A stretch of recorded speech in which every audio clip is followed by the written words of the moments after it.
What's up troopers, my name is Neon. Today we're talking about the rise of Battlefield 2042. A lot of players are playing the game. So before we get into the video, if you haven't already subscribed to the channel, please do. We're getting very close to 16,000 subscribers. And of course, leave a like, thank you very much. So on the 12th of October, Battlefield 2042 went free to play. You could play it all the way from the 12th of October to the 16th of October. And the rise has been so significant that they actually have beat their own record. It's so crazy, we've never seen a number like this, especially since day one. When this game came out, it peaked over like 100,000 players, but today it peaked over 102,000 players, and honestly it's probably still rising. This is a really good sign, and it's just great to actually just see Battlefield getting the love, because it's been almost 2 years now and they fixed a lot with the game. Of course it still needs a lot more improvement, but it seems like people are definitely giving the game a chance now, and I felt like giving this game a free to play session was really good to give all these new players that experience what they never had from day one. But the question is, troopers, is what happens when it's not free to play anymore? Is the numbers going to drop? It probably will drop, but the question is, how much do you think it's going to drop by? We know we're going to be losing a lot of players, because let's be real, the numbers right now, 80% of these people who are playing the game are the ones who are downloading the game for free. And then you got to think about it, people who are probably only going to be playing the game, it's going to be at least like 10% of people who purchase the game. I know on Steam it was like $10 on there, so that's pretty good deal, and I guarantee it's going to be deals and cheap elsewhere. We definitely know the player count is obviously going to drop when the free to play session ends, but I really hope that they can keep a good number. Actually, seeing that many people just from PC, you can't imagine what it's going to be like on Xbox and PlayStation. That's got to be a very large number. Honestly, we could be talking nearly 200,000 people playing the game right now. Well, I haven't seen that in a very long time when it comes to Battlefield. Honestly, the last time I've seen a number that high was probably Battlefield 1. And the next thing we need to be talking about is the matchmaking issues. So DICE actually tweeted about it, and they actually said they were fixing this problem, because the problem what was going on with the matchmaking was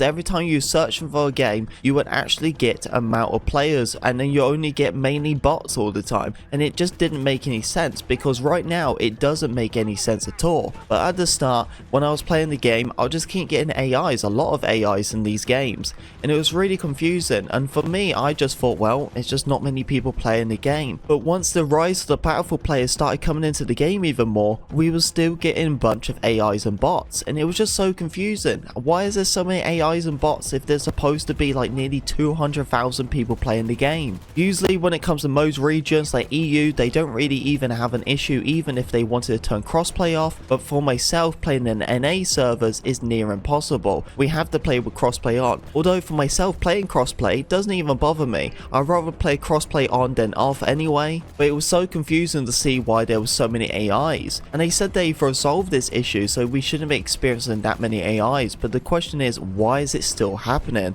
Obviously it hasn't been fixed, and they still need a lot more to do to solve this problem, because it's just so many AIs. Sometimes you think to yourself, it's not the worst thing to do is play against AI bots, because you could just like rank up, tier 1 your weapons, that's kind of cool. But when you're playing it nearly every single game with a bunch of AIs, it's just not fun. Every time I'm streaming, there's always at least a bunch of AIs in a lobby, and I just don't have a fun experience, because I want to actually compete against real players, not these bots. And I honestly thought it just wasn't that many people playing the game, but now there is a lot of players, and we're still going for this issue that they obviously need to fix it as soon as possible. At the end of the day, if you can't fill up 128 server, then don't host 128 servers. Just don't host them. What's the point? If you can't fill them up, then there's no need to have that mode going. At the end of the day, troopers, we might as well just have the classic 64, what we all know and love. At least we know we can fill up a server that way. But you troopers been experiencing the matchmaking issues, let me know. Tell me what your stories have been. I've been going through some really weird issues anyway. Once this game went free to play, I even went on to PC, and I went on to there, and I tell you what, I have a lot more respect when it comes to PC players. I did not realize that PC for Battlefield 2042 is extremely CPU. It takes so much CPU on your computer, and I was absolutely overwhelmed. Like myself, I just got myself a new computer. I'm on the i9, a 64GB of RAM with 3080 Ti, and I was still jittering, I was still lagging, and I just didn't understand it. And I was taking like nearly 80% of my CPU with a computer what I have, and I was just having this really bad experience. And then because I had that experience, I just kind of gave up. I was like, nope, I'm just going back on the console. and because I actually had my PC and my console saving the same data, so when I switched between the two I can still play in basically the same account. When I was doing that and I went back onto console, it took me nearly an entire day to just get all my data to transfer back to my console so I can play the game. Every time I was trying to play on console, it was constantly giving me an error and just saying I can't play the game because it hasn't sent all the data through. And it took so long, and the only way I could really fix it was just kind of like doing a clear cache on my console, closing the game down and reinstalling it a dozen times, and it hopefully worked. And it has finally worked now, but honestly I just don't want to go back to PC because I'm really worried that this issue is going to happen again. It would be really annoying if I start streaming and then I can't even play the game,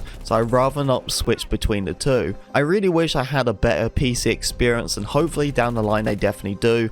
Maybe a little bit of PC tweaking and I can probably give myself a good experience. But for my overall first experience, it wasn't that good at all. The troopers, you gotta let me know in the comment section what you think about the large players right now. Is it gonna drop? Today actually is Monday, so this is gonna be the last day of the free to play session, and then after that people are gonna start losing interest in the game because it's not free anymore unless you pay for it. And then also let me know what you think about the matchmaking issue. Are you still going for a bunch of AIs? Is it too much for you? Do you want to actually find more players? What's going on? Tell me. So anyway troopers, thank you very much for listening to me talk. If you did enjoy the video, don't forget to leave a like, comment, subscribe, be a part of Pink Army, and I'll see you troopers on the battlefield.